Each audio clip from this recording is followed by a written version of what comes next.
Fala pessoal, sejam muito bem-vindos ao canal Conspi, e no vídeo de hoje, vamos finalizar o iceberg das lendas e mistérios do Brasil. Se você é novo por aqui, vou deixar os links das outras partes desse iceberg aqui na descrição. Então, de início, vai logo deixando o seu like e a sua inscrição aqui no canal, caso não seja inscrito, e deixe o seu comentário para avaliar o nosso conteúdo. Então, sem mais delongas, vamos para o vídeo.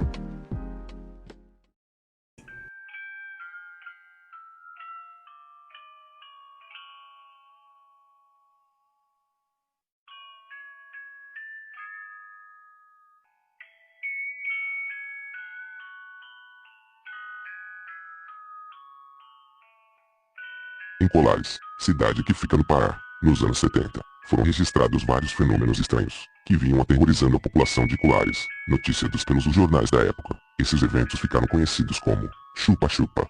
As pessoas relatavam ataques à população. Um dos mais comuns eram objetos luminosos que vinham dos céus, que disparavam feixes de luz contra a população, e também relatavam que quando esses feixes atingiam as pessoas, sugavam o sangue delas, e os moradores às vezes desmaiavam e ficavam com marcas permanentes nelas. Esses eventos levaram a polícia militar a tomar algumas providências e começar as investigações. Entre os meses de outubro e dezembro de 1977, foram realizadas 2 missões pelos agentes de inteligência do Serviço de Informações e por uma equipe médica militar do ICOMAR. A operação teria sido encerrada oficialmente no final de dezembro de 1977, mas documentos oficiais indicam que outras missões com objetivo específico, relacionadas à investigação de OVNIs, foram realizadas durante o ano de 1978. Documentos oficiais, jornais da época e documentos militares vazados são os principais registros do período. O acervo oficial é composto por documentos liberados pela FAB e documentos do ECNI, liberados pelo Gabinete de Segurança Institucional da Presidência da República, todos sob guarda do Arquivo Nacional em Brasília. Até hoje, esse é considerado um dos maiores casos relacionados à ufologia no Brasil.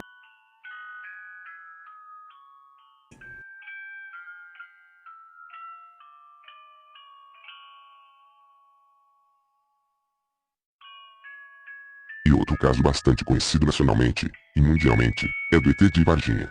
Varginha é uma cidade que fica no estado de Minas Gerais. Na madrugada de janeiro de 96, uma casal de fazendeiros avistou um objeto de cor cinza, que parecia um ônibus, pairando sobre o pasto dos animais. Esse objeto parecia estar saindo fumaça da parte de trás. Outro relato é de um piloto paulista, no dia 13 de janeiro de 96. Ele afirmou que viu um objeto quase caindo, com as mesmas características vistas pelo casal de fazendeiros. Ele disse que foi na mesma rota do objeto, para ver se ajudava, quando viu um comboio do exército, e os militares estavam coletando destroços do suposto dirigível. Na manhã do dia 20 de janeiro de 96, os bombeiros militares foram acionados para capturar um animal estranho que estaria rondando a mata da região. O que se sabe desse ocorrido foi que foram vistos os bombeiros rondando a mata, e 2 soldados adentraram a mata, e depois, pôde-se ouvir 2 disparos de fuzis, e saíram 2 soldados, carregando 2 sacos grandes, com supostamente os animais estranhos. Pôde-se perceber que um desses sacos haviam algo de mexendo, e ambos foram colocados em um caminhão. Na tarde daquele sábado, outro ocorrido, mais importante, ocorreu. 3 mulheres estavam passando por um terreno baldio, e avistaram uma suposta criatura estranha. Elas afirmaram que essa criatura era de cor marrom, era baixinha, com olhos vermelhos, e 3 protuberâncias na cabeça. Na tarde daquele 20 de janeiro, com uma forte chuva na cidade, 2 policiais militares estavam à paisana rondando a região, onde as 3 garotas haviam avistado a suposta criatura. Por volta das 8 da noite, eles frearam o carro rapidamente. Algo havia passado diante do carro. Um deles saíram para tentar pegar a criatura. Ele capturou a criatura sem nenhum preparo, colocou no banco de trás do carro e seguiram em direção ao Hospital Regional de Varginha. Depois do dia 20, algumas pessoas relataram uma movimentação de militares e médicos nesse hospital. A criatura teria sido transferida para outro hospital, onde ficou novamente isolada. Marcos Xerezi, que foi um dos policiais que pegou a criatura sem nenhum preparo, veio a óbito no dia 15 de fevereiro de 96. Segundo o que consta, logo após a captura, o policial se submeteu a uma cirurgia com um médico militar para remover um pequeno abscesso. Em seguida, ele teria tido febre e reclamado de dores em diversas partes do corpo. Ele teria sido arranhado pela criatura e contraído uma bactéria muito rara. Alguns ufólogos acreditam que ao menos 2 criaturas haviam sido capturadas, mas não descartam a possibilidade de outras criaturas que foram capturadas. De Varginha, os seres teriam sido levados para a Universidade Estadual de Campinas, mais conhecida como Unicamp, onde também teriam ficado isolados em um setor do campus. A universidade nunca confirmou a história.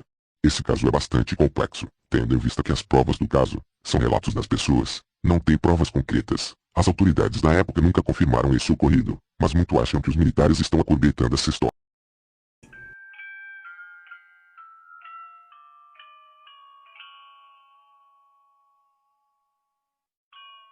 Esse caso é considerado um dos primeiros relatos de abdução do Brasil.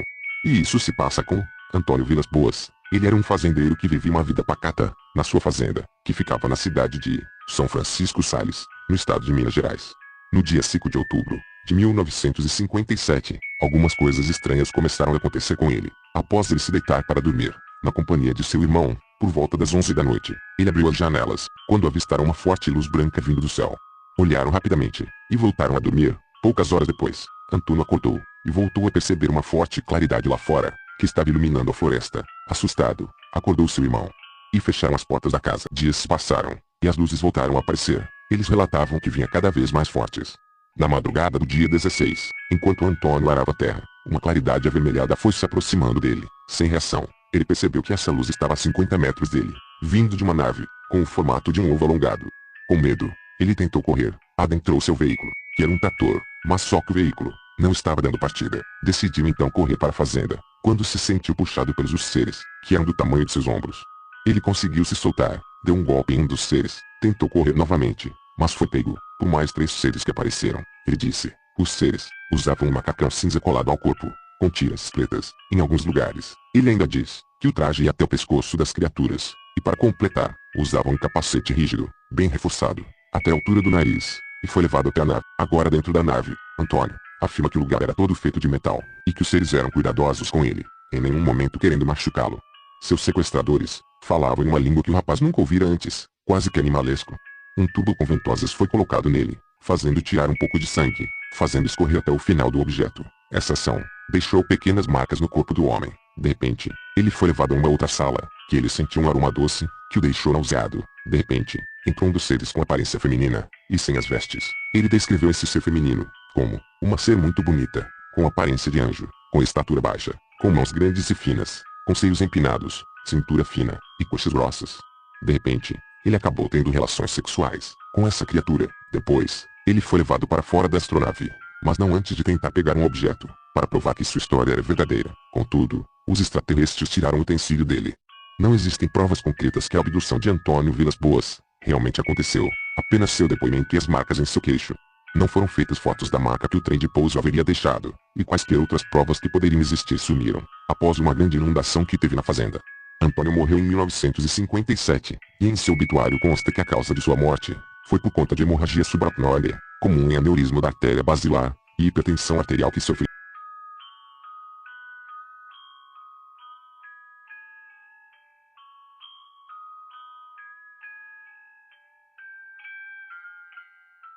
Supostamente, o chamado Sete Além seria uma outra dimensão, uma espécie de universo paralelo, ou realidade alternativa, que coexiste ao mesmo tempo que a nossa própria realidade.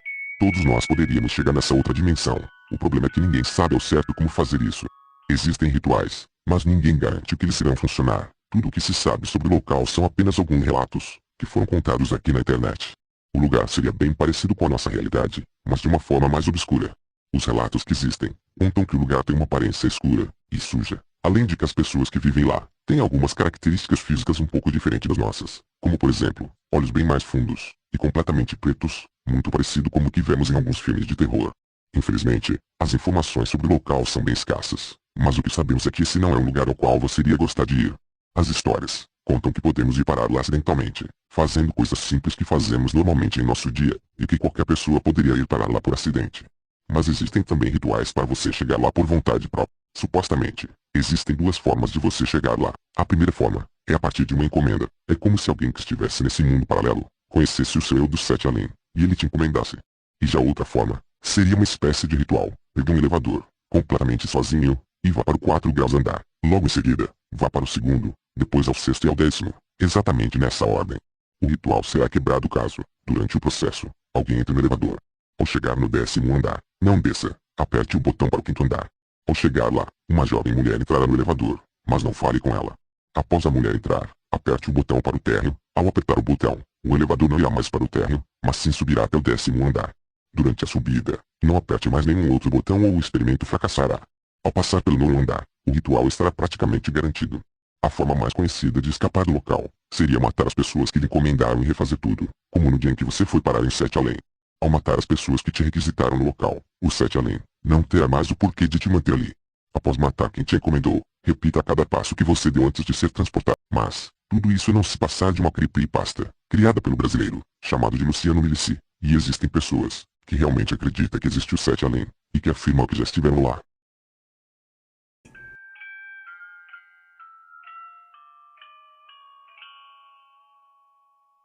Um pescador, chamado de Joaquim Sebastião, saiu para pescar nas represas Belins, que fica em São Paulo. Chegando no local, o pescador adentrou a trilha e foi em direção à represa. As testemunhas disseram que ele se despiu, atravessou a represa e passou o dia pescando. E os familiares sentiram a sua falta. Tempo depois, um garoto que caçava passarinhos pela região avistou um cadáver perto de uma ilhota cheia de urubus, saiu correndo e avisou aos seus familiares, e acionaram a polícia. O corpo foi removido do local, sem documentos e o avançado estado de decomposição foi dado como indigente. Algum tempo depois, o corpo foi reconhecido pelos familiares, sendo de Joaquim. Ele tinha 53 anos de idade, sofria de epilepsia, tomava remédio controlado, mas, lamentavelmente bebia muito. Tanto, a perícia definiu, a mistura do medicamento com álcool fez com que a vítima sofresse um mal súbito, desmaiado, sem ninguém para socorrê-lo em meio à mata. Ficou à mercê de ratos e aves de rapina, e foi parcialmente devorado pelos predadores. O caso não foi muito divulgado pela mídia, só por alguns jornais da época, que passaram despercebidos. O que jamais foi explicado tanto pela perícia legal, como pela casuística ufológica, está fartamente documentado e registrado nos laudos do IML. O corpo de delito descreve que o cadáver de Joaquim foi encontrado vestido apenas com a cueca, não obstante, com diversas mutilações, e que a causa-mortis foi hemorragia e múltiplos traumatismos. O cadáver estava sem os olhos, orelhas, lábios, saco escrotal, sem ânus, bem como todo o sistema digestivo e alguns órgãos. Todos os ferimentos e mutilações estavam cauterizados. Segundo o laudo, é sugestiva de modus operandi a incisão em partes molhas em orifícios naturais, mediante aspiração, ou seja, de acordo com o legista, algum instrumento mecânico foi enfiado pela barriga e aspirou os órgãos internos, enquanto a pele e tecidos moles foram extraídos com cortes cirúrgicos precisos. O mais alarmante de tudo é que o corpo apresentava sinais de reações vitais. Joaquim ainda estava vivo enquanto tudo acontecia. Dadas as cauterizações, não houve perda de sangue, e o laudo do exame químico toxicológico do sangue não revelou traço de qualquer substância alcoólica ou tóxica. Segundo algumas das autoridades envolvidas, Joaquim pode ter desmaiado por estar na região da fulminação de um raio, o que explicaria as queimaduras. Sobre as mutilações do cadáver, as mesmas autoridades acreditam a animais selvagens. Contudo, nada explica as pequenas incisões e a precisão cirúrgica, e muito específica com que a pele dos tecidos dos lábios, da mandíbula e alguns dos órgãos foram retirados. Um mistério que permanece sem resposta até hoje. E você pode encontrar algumas imagens do corpo dele na internet, para você tirar suas próprias conclusões.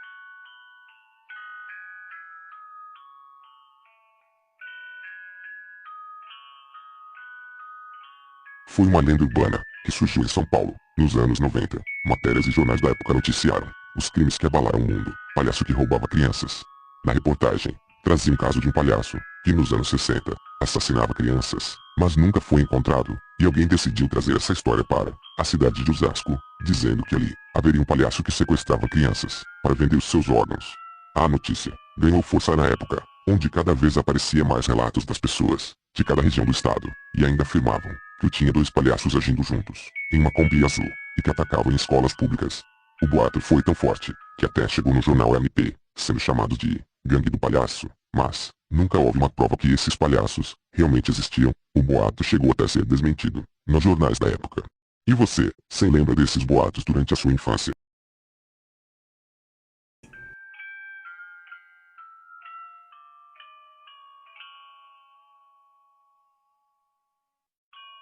A teoria diz que Juscelino Kubitschek era a reencarnação moderna do faraó egípcio, Akhenato, importante figura da crise do Império Médio, e que viveu há 3.600 anos. Segundo essa teoria, Brasília seria um equivalente na América contemporânea da capital Akhetatum, grande projeto arquitetônico do governo egípcio. Isso porque as duas cidades seriam capitais erguidas de maneira completamente planejada, como sede do governo, ao lado de um lago artificial. Ambos os locais teriam formato de pássaros, ou, no caso de Brasília, o modelo de um avião, apontando para o leste, cujas asas eram as principais divisões internas do centro urbano. Ao mesmo tempo, os templos, igreja e as sedes administrativas seriam intencionalmente distantes dos centros residenciais das capitais. A insana teoria da reencarnação ainda elenca algumas relações traçáveis entre JK e Akhenaton. Por exemplo, Brasília é marcada por construções em forma de pirâmides, como a Ermida Dom Bosco, o Teatro Nacional, o Templo da NBV, o Edifício da CIL e o Memorial JK. Neste último, o presidente foi sepultado após sua morte. Outra coincidência que fomenta a teoria, tanto JK quanto Akhenaton morreram 16 anos após a inauguração de suas capitais, por casos mal explicados que podem envolver assassinato.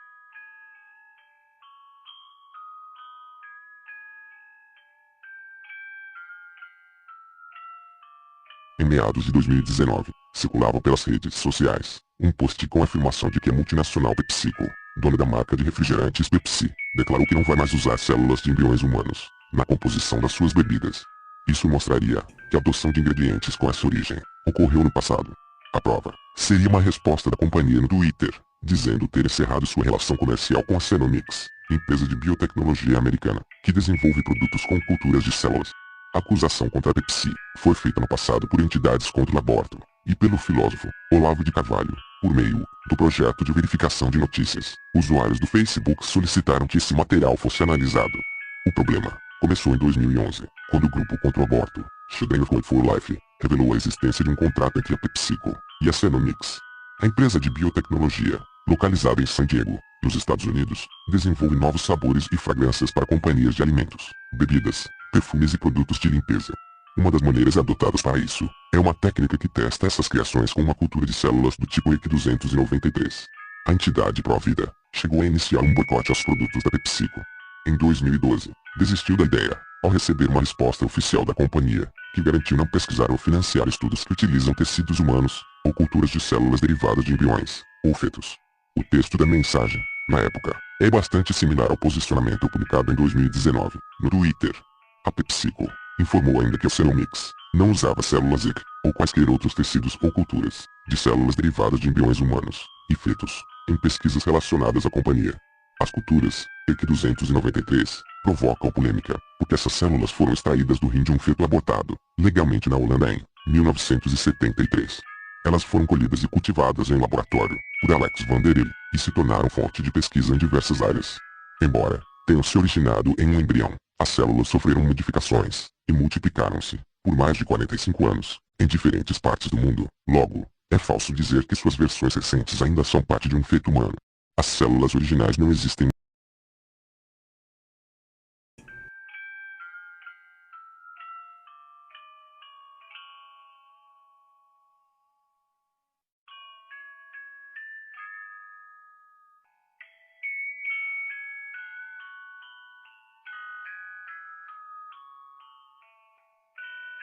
Alguns estudiosos acreditam que o Unicamp seja o maior centro de estudos relacionados com temas alienígenas do Brasil, e que inclusive guardaria espécimes extraterrestres em suas dependências.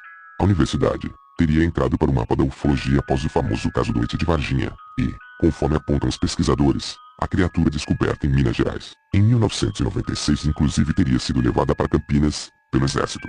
Aliás, conforme afirmam os ufólogos, o extraterrestre teria sobrevivido aos testes realizados, e continua sendo mantido na universidade, o que teria dado origem ao laboratório que é conhecido pelos pesquisadores como Pavilhão 18. Essa estrutura abrigaria, além de criaturas vivas, como o ET de Varginha, corpos de alienígenas, e outras criaturas estranhas, e ficaria no subsolo, próximo à Faculdade de Ciências Médicas, e ao Instituto de Química da Unicamp. Segundo testemunhas, o laboratório não é acessível a pessoas não autorizadas, e seria guardado por oficiais fortemente armados do exército, e seguranças particulares. E não foi por acaso que o suposto Pavilhão 18 foi construído sob a terra. Os ufólogos alegam que o motivo disso seria o de controlar os poderes mentais dos extraterrestres e impedir que eles se comuniquem com seus amigos. E mais, além do ilustre ET de Varginha, a estrutura alojaria outros alienígenas capturados no país, assim como exemplares de chupa-cabras, vivos e mortos. Não obstante, a Unicamp nega que tal laboratório exista ou que a instituição esteja envolvida com pesquisas sobre seres de outros planetas, alegando que toda essa história não passa de um mito. O exército também negou qualquer participação no assunto, afirmando que não mantém soldados na universidade.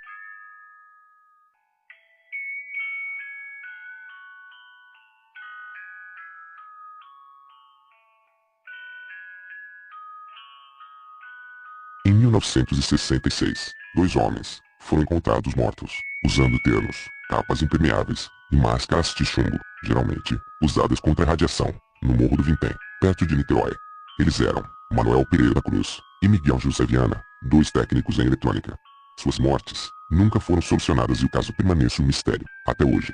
Os corpos foram descobertos por Jorge da Costa Alves, um jovem de 18 anos, que estava empinando pipa no local. Eles trajavam ternos e capas impermeáveis, e não havia sinais de violência neles ou na área próxima. Perto dos cadáveres, a polícia encontrou uma garrafa de água vazia e um pacote com 2 toalhas. O que realmente chamou a atenção das pessoas foram as máscaras de chumbo usadas pelos 2 homens, o que deu o nome ao incidente. Eram máscaras usadas tipicamente para proteção contra a radiação. A polícia achou também um bloco de anotações com símbolos e números, códigos de referência para válvulas eletrônicas, e um bilhete dizendo 16h30 gás. Está local determinado. 18h30 gás. Ingerir cápsula após efeito. Proteger metais a guardar sinal máscara. Da maneira que está escrito, o bilhete é ambíguo, o que torna seu significado aberto a interpretações e teorias. Nenhum ferimento aparente foi encontrado na necrópsia, o que descartou a hipótese de homicídio, e não foi possível uma investigação de substâncias tóxicas nos órgãos internos, pois eles já estavam em grau avançado de decomposição. A putrefação também tornou impossível determinar se foram eletrocutados ou não. As 2 teorias mais apontadas são que eles foram mortos por seres de outro planeta, pois uma testemunha disse que viu um objeto voador sobrevoando o local aonde foram encontrados os corpos. E a outra é que eles faziam parte de uma seita religiosa, onde eles ingeriam substâncias ilícitas.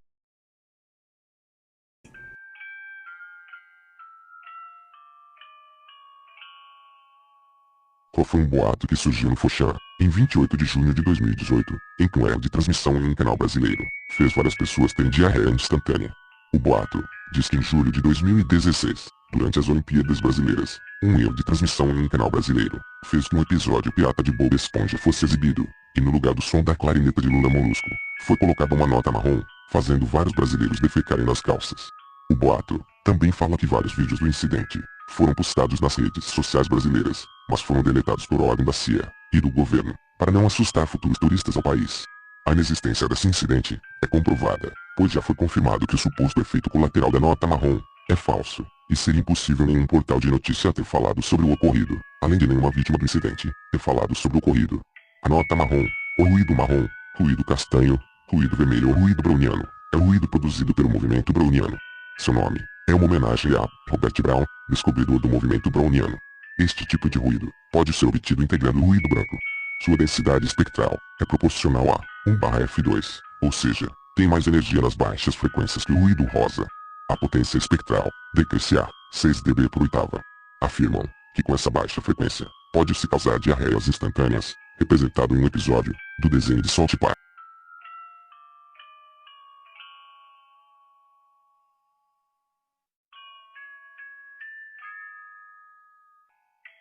Muitas pessoas acreditam que foi Dom Pedro I que declarou a independência do Brasil, às margens do rio Ipiranga, mas só que isso é, na verdade, a ratificação da decisão tomada 5 dias antes por Leopoldina, junto ao Conselho de Ministros, do então governo do Brasil Colônia.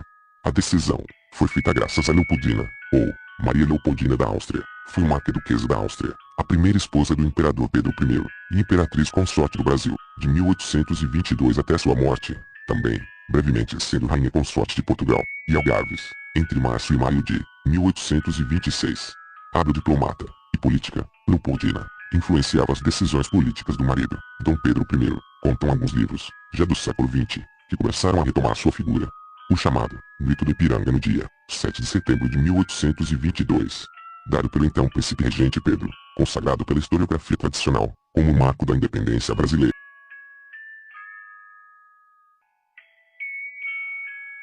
E então pessoal, finalmente chegamos ao final desse iceberg. Se você gostou do vídeo, vai logo deixando o seu like e o seu comentário, e se inscreva-se no canal, caso não seja inscrito. Compartilhe com os seus amigos. Vou deixar o link da comunidade do Reddit, aonde eu achei esse iceberg. E então, até mais.